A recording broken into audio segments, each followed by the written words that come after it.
వంగవీటి రాధాకృష్ణ పరిస్థితి ఏంటి? టీడీపీ కోసం ప్రచారం చేస్తారా? స్టార్ క్యాంపెయినర్ అవుతారా? ఆయనకు ఎందుకు టికెట్ ఇవ్వలేదు? లేకుంటే కూటమి ప్రభుత్వం అధికారంలోకి వస్తే కీలక పదవి ఇస్తారా? ఏపీ పొలిటికల్ సర్కిల్స్లో ఆసక్తికరమైన చర్చ నడుస్తోంది. గత ఎన్నికల ముందు టీడీపీలో చేరిన రాధ పార్టీకి మద్దతుగా రాష్ట్ర వ్యాప్తంగా ప్రచారం చేశారు.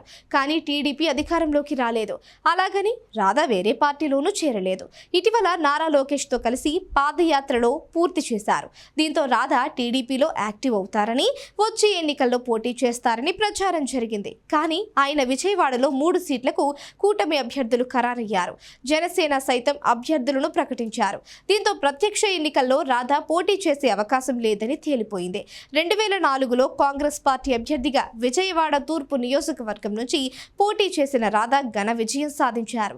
2009లో ప్రజారాజ్యం పార్టీలో చేరి ఆ పార్టీ అభ్యర్థిగా విజయవాడ తూర్పు నియోజకవర్గం నుంచి రెండవసారి బరిలో నిలిచారు. ఆ ఎన్నికల్లో ఓడిపోయారు. 2014లో వైసీపీలో చేరి ఆ పార్టీ అభ్యర్థిగా మరొకసారి అదే తూర్పు నియోజకవర్గం నుంచి పోటీ చేశారు. కానీ ఓటమి ఎదురైంది. గత ఎన్నికల్లో విజయవాడ సెంట్రల్ నియోజకవర్గ సీటును ఆశించారు. కానీ జగన్ కేటాయించలేదు. దీంతో తీవ్ర అసంతృప్తికి గురైన ఆయన టీడీపీలోకి వచ్చారు. కానీ పోటీ చేసే ఛాన్స్ దక్కలేదు. ఈ ఎన్నికల్లో ఆయన పేరును పరిగణలోకి తీసుకుంటారని భావించారు. కానీ ఎందుకో చంద్రబాబు పక్కన పెట్టారు. టీడీపీలో ఛాన్స్ లేకపోవడంతో రాధాకృష్ణ జనసేనలో చేరతారని ప్రచారం జరిగింది.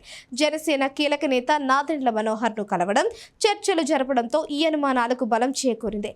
అటు తరువాత మచిలీపట్నం సిట్టింగ్ ఎంపీ వల్లభనేని బాలశౌరిని సైతం వంగవీటి రాధ కలిశారు.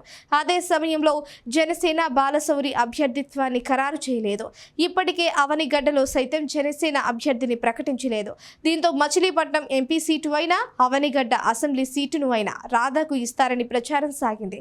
అయితే 2 రోజుల కిందట మచిలీపట్నం జనసేన ఎంపీ అభ్యర్థిగా బాలశౌరి పేరును ప్రకటించారు. అటు అవనిగడ్డ విషయంలో 3 అభ్యర్థులతో IVRS సర్వే చేస్తున్నారు. అందులో రాధ పేరు లేదు. మరోవైపు టీడీపీ ఇన్ఛార్జి మండలి బుద్ధప్రసాద్ను జనసేనలోకి రప్పించి టికెట్ కేటాయిస్తారని ప్రచారం.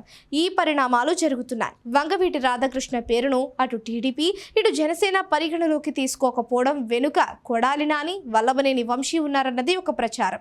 ఆ 3 స్నేహితులు. కానీ వారు చంద్రబాబుతో పాటు పవన్ను టార్గెట్ చేసుకునే విధానం అభ్యంతరకరంగా ఉంటుంది. కానీ వారిని నిలదీయటంలో, వారి వ్యాఖ్యలను ఖండించడానికి ఎప్పుడూ రాధాకృష్ణ ముందుకు రాలేదు. ఈ కారణంగా వంగవీటి రాధకు ఆ 2 పార్టీలు దూరం పెట్టినట్లు తెలుస్తోంది. అయితే ప్రభుత్వం అధికారంలోకి వస్తే వంగవీటి, కూటమి రాధకు ఏదో ఒక పదవి ఇస్తారని, ఎన్నికల ప్రచార సభలో రాధ పాల్గొనే అవకాశం ఉందని మరొక ప్రచారం జరుగుతోంది. అందులో ఎంత వాస్తవం ఉందో చూడాలి.